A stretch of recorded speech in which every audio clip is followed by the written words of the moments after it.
Do you want to hear about an unsolved mystery that has baffled authorities for decades? Well, today, we're going to talk about the mysterious case of D.B. Cooper.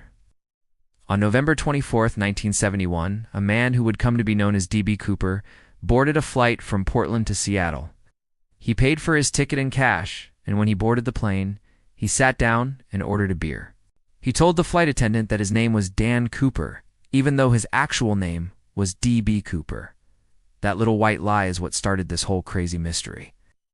When the plane landed in Seattle, Cooper got off with all of the other passengers.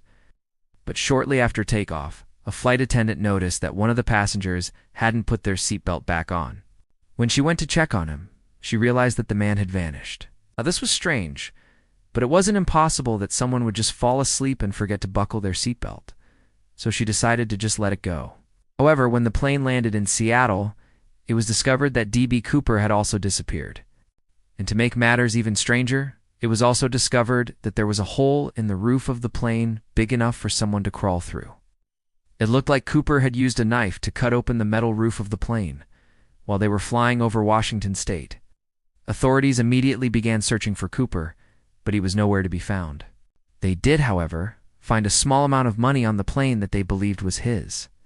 And that's where the mystery takes a turn into the bizarre.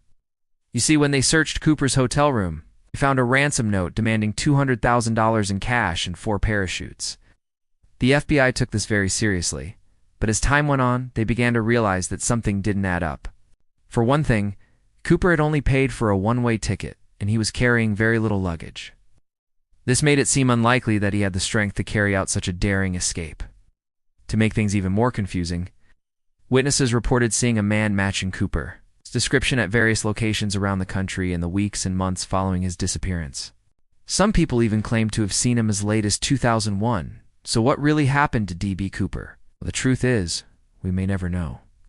But if you have any thoughts on what may have happened, be sure to comment them down below. We'd love to hear your take on this mysterious case. Thank you for watching. If you enjoyed this video, be sure to check out some of our others for more true crime stories. See you next time.